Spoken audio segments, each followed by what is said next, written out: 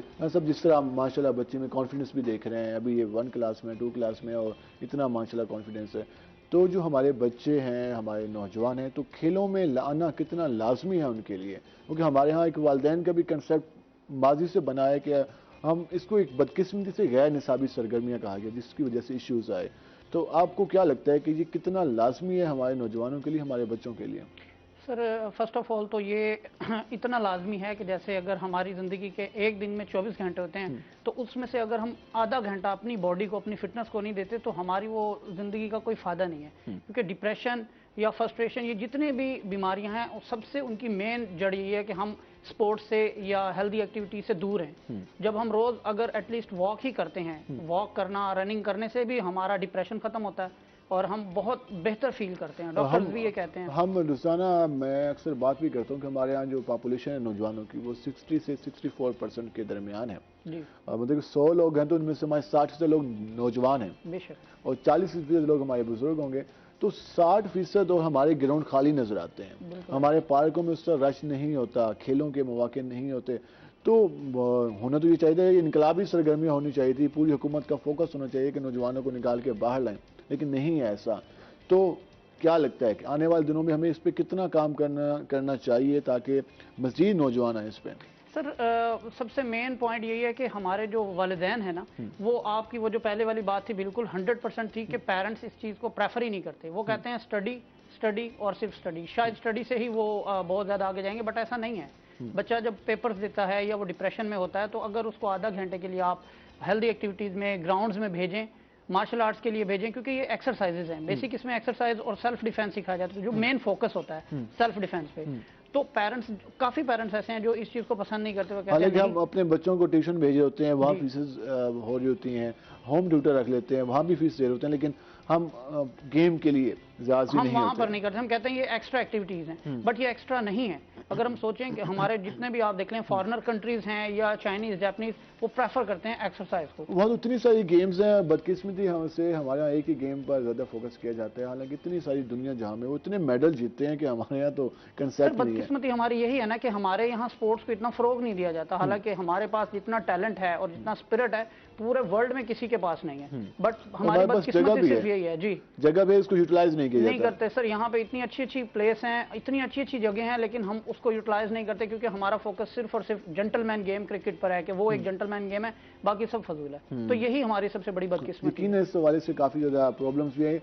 سابقہ حکومت نے اعلان کیا تھا کہ ہم ہر تحصیل میں, ہر ڈسٹرکٹ میں گراؤنڈز بنائیں گے, لیکن اس پر بھی وعدہ پورا نہیں ہوا.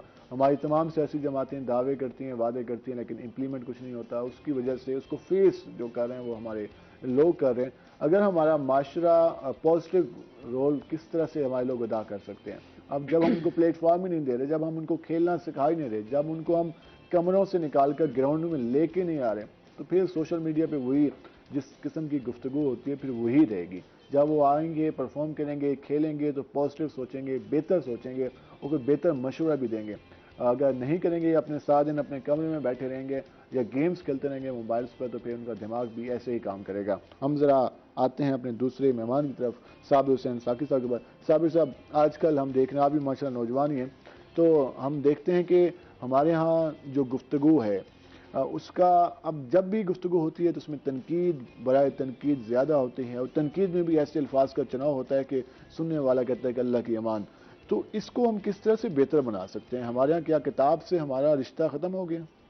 دیکھیں, ہمارے یہ معاشرے کا المیہ ہے کہ اس وقت کتاب اور کتاب بینی دونوں شدید خطرے میں ہیں. ابھی آپ ایک بات کر رہے تھے کہ حکومتی سطح پر بھی جس طرح سے سپورٹس کے شعبہ کو نظر انداز کیا گیا ہے, اسی طرح ادب کے شعبہ کو تو بہت زیادہ نظر انداز کیا گیا. تو حکومتی غیر سرپرستی کی وجہ سے اور کچھ ہماری جو عدم دلچسپی کا کہہ سکتے ہیں, دلچسپی کا فقدان, اس وجہ سے کتاب اور کتاب بینی دونوں آلموسٹ ختم ہو گئے. رہی صحیح کسر ہمارے معاشرے میں سوشل میڈیا نے پوری کر دی کہ ہمارے نوجوان یا جتنے بھی ہمارے معاشرے کے افراد ہیں وہ زیادہ لنکڈ ہو گئے ان سوشل ایکٹیویٹیز میں.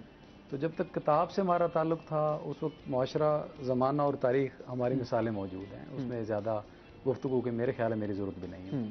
تو جب تک ہم کتاب کے ساتھ جڑے رہے, لوگوں نے ہماری تواریخ لکھی ہیں. جب ہم کتاب سے دور ہو گئے ہیں تو دنیا ہمارا حشر دیکھ رہی ہے.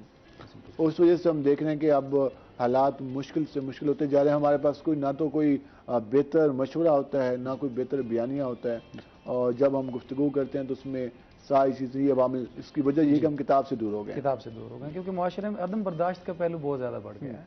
کیونکہ اگر ہم ادب سے جڑے رہتے ہیں تو ہمارے مزاج میں تحمل, بردباری اور یہ چیزیں آنے, اور ہمیں ملکوں کی تاریخ کا بھی پتہ ہوتا ہے کہ فلاں قوم نے کس طرح ترقی کی. ہم تو ان باتوں سے خیر دور ہی ہو گئے ہیں. جی بہت زیادہ دور ہو گئے. تو آپ کا ادب کی طرف کیسے لگا ہوا؟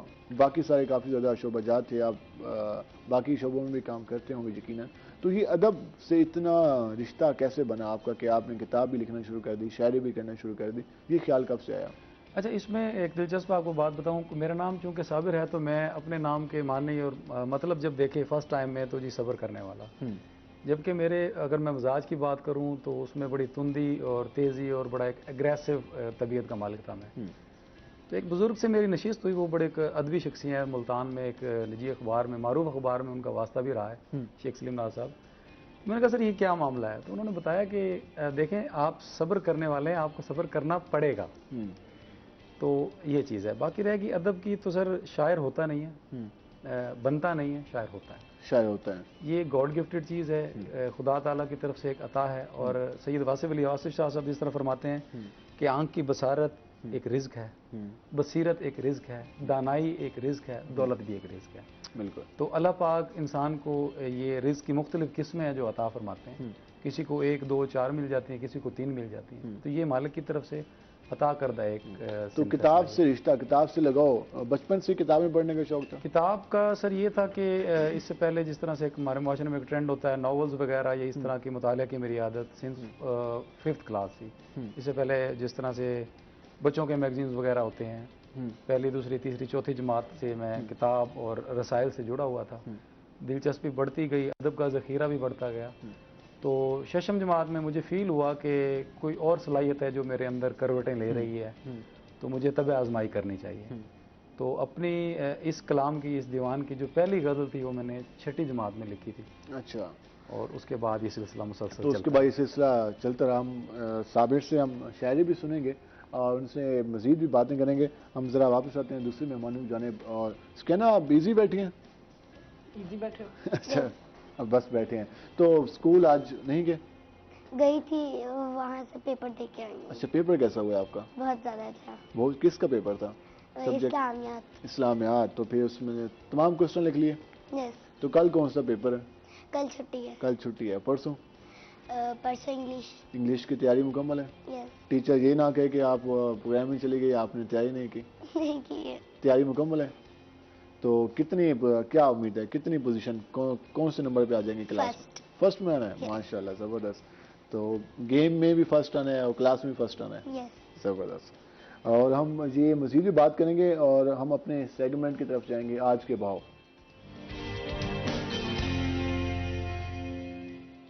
ہمارے ساتھ ہمارے رپورٹر علی ریاض موجود ہیں. ذرا ان سے جانتے ہیں کہ آج مارکیٹ میں سبزیوں اور فروٹس کی کیا صورتحال ہے, کیا قیمتیں ہیں. علی بتائے گا مارکیٹ میں کیا سچویشن ہے, کیا قیمتیں ہیں آج؟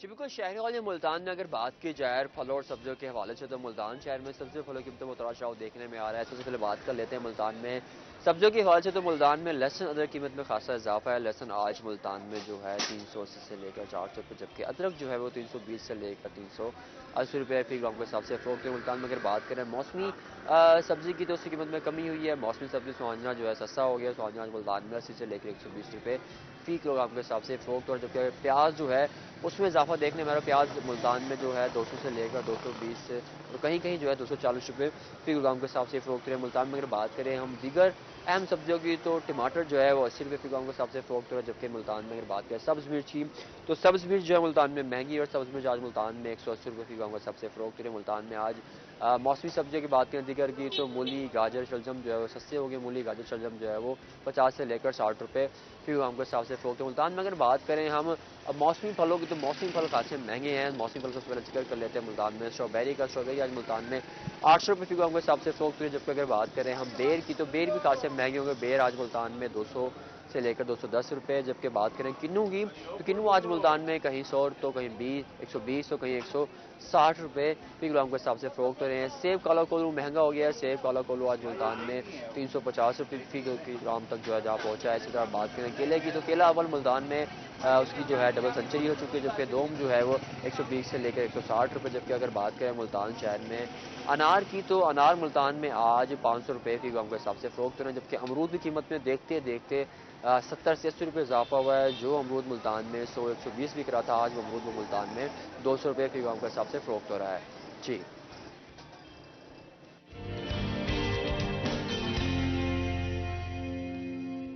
بہت شکریہ علی ریاض, آپ نے تفصیلاً ہمیں بتایا جو آج سبزیوں فروٹس کے ریٹ سے.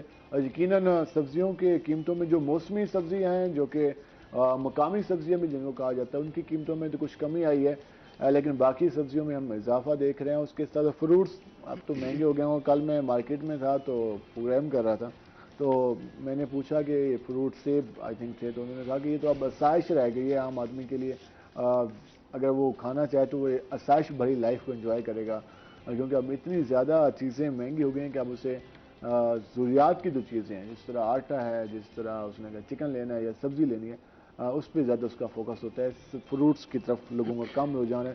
لیکن جو فروٹس مقامی ہماری فروٹس ہیں ان کی قیمتیں کم ہوتی ہیں، تو لوگوں کو چاہیے کہ باقی چیزوں کی بجائے ان پر وہ استعمال کریں تاکہ ان کی صحت بہتر سے بہتر ہے۔ ہم سر آئیں گے رانا جہانزیب علی کے پاس۔ رانا صاحب، جس طرح ہم نے بات کی، سکینہ نے بتایا کہ وہ کلاس میں بھی ماشاءاللہ وہ پہلی پوزیشن لینا چاہتی ہے، گراؤنڈ میں بھی پہلی پوزیشن، تو ہمارے والدین کو آپ کیا میسج دینا چاہیں گے جو یہ سمجھتے ہیں کہ شاید گیمز میں آنے کے بعد ہمارے بچے تعلیم پہ توجہ نہیں دے پائیں گے؟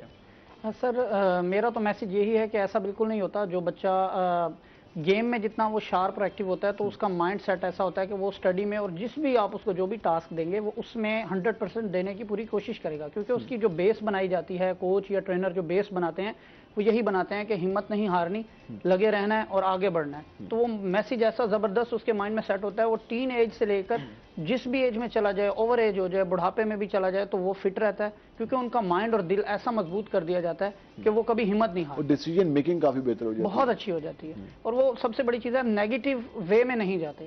ڈرگز سے لے لیں یا کسی بھی ہم اس پر لے لیں کہ نیگیٹو پوائنٹ، کوئی بھی نیگیٹیوٹی جو ہے وہ اس میں نہیں آتی۔ اور مارشل آرٹ میں تو ویسے بھی سیلف ڈیفینس بھی آ جاتا ہے سر، بہت زیادہ۔ اور میرا ادارہ اور میں، ہمارا جو یہاں پہ ایم ہے وہ یہی ہے، ہم وومن کو بہت زیادہ سیلف ڈیفینس کی ٹریننگز دے رہے ہیں، کالجز میں دے رہے ہیں، وومن یونیورسٹی میں کروا رہے ہیں۔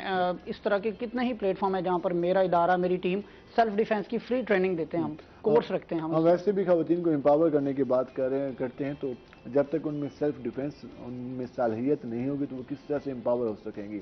تو اس حوالے سے مارشل آرٹ کی طرف ہمارے نوجوانوں کو، چاہے وہ ہماری فیمیلز ہیں چاہے ہمارے میل ہیں، ان کو آنا چاہیے۔ تو ابھی آپ لوگ جس طرح سے کام کر رہے ہیں اور ہم مسلسل دیکھتے ہیں کہ آپ ٹرینر، کوچز اور اس کے علاوہ باقی جو ہمارے نوجوان ہیں وہ کام تو کریں، لیکن حکومتی سرپرستی کتنی حاصل ہے آپ لوگوں کو اور کتنی سپورٹ ہے آپ کو؟ سر، حکومتی تو ایسا کچھ بھی نہیں ہے، کوئی فنڈنگ یا کچھ بھی نہیں ہے، ہم اپنے آن پہ ہی کر رہے ہیں، اپنے بنائے ہوئے سسٹمز، اور الحمدللہ میں نے پراپر ایک کلب بنایا ہوا جو کہ اگر کبھی کوئی وزٹ کرے تو انٹرنیشنل لیول کا کلب ہے۔ وہ پورے پنجاب میں ایسا کلب نہیں ہے۔ ہر طرح کا ڈیگرز، ہر طرح کے جو ایکوپمنٹ ہیں جو چائنا اور جاپان میں ہیں، وہ الحمدللہ ملتان میں ہمارے ادارے میں ہیں۔ اور اس سے بڑی جو بات ہے کہ ہم نے الحمدللہ ہر ٹورنامنٹ میں ٹرافیز، میڈل اتنے ون کیے ہیں۔ ابھی ریسنٹلی میرے 3 پلیئر انٹرنیشنل لیول کھیل کے آئے ہیں، وہاں پہ 24 کنٹریز کے پلیئرز آئے ہوئے تھے، ان کی آرمی کے، ان کی پولیس کے پلیئرز تھے، کیونکہ گپ شپ ہوتی ہے پلیئر سے، کوچ کی، تو وہ بتاتے ہیں۔ تو وہاں پر ملتان سے 3 پلیئر کا جانا اور کھیلنا، یہ بڑے میرے خیال سے اعزاز کی بات ہے، اور اپنے انڈیپینڈنٹ، یعنی کہ گورنمنٹ کی طرف سے کوئی سپورٹ نہیں تھی۔ اور یہ ہے کہ ہمارے جو ایونٹس ہوتے ہیں district level, division level, Punjab level, تو ہمارے جو سپورٹس افسران ہیں، ڈویژنل افسران ہیں یا ڈسٹرکٹ افسران ہیں، وہ فل سپورٹ کرتے ہیں، یعنی کہ جتنا ہو سکتا ہے ان سے وہ ہمیں سپورٹ کرتے ہیں، اس کے علاوہ کوئی ایسا نہیں ہے۔ ایک اور چیز ہم دیکھتے ہیں کہ ہمارے یہاں سے ملتان کی بات کریں تو 1200 سرکاری سکول ہیں اور پرائیویٹ سکول بھی سینکڑوں کی تعداد میں، تقریباً 3000 کے قریب کم و بیش سکول ہیں ہمارے ملتان میں، اور 3000 میں جب بھی ہم بورڈ کے پیپر ہوتے ہیں تو ہم دیکھتے ہیں کہ 9th اور میٹرک اور اس کے علاوہ فرسٹ ایئر سیکنڈ ایئر میں لاکھوں بچے اپیئر ہوتے ہیں، بالکل۔ لیکن اس کے مقابلے میں جب ہم سپورٹس میں دیکھتے ہیں تو وہ تعداد نہیں ہے، وہ چند 100 میں آتی ہے۔ تو اس رجحان کو ایجوکیشن ڈپارٹمنٹ اور سپورٹس ڈپارٹمنٹ کس طرح سے بہتر بنا سکتا ہے؟ ٹیچر کا رول اس میں کتنا اہم ہے سپورٹس کی طرف بچوں کو لانے میں؟ سر، میں سمجھتا ہوں as a teacher, as a trainer, کیونکہ میں سکولز میں بھی ٹریننگ دیتا ہوں بچوں کو، فزیکلی ایجوکیشن کا میں ٹیچر ہوں، الحمدللہ مجھے 20 ایئرز ہو گئے اس فیلڈ میں۔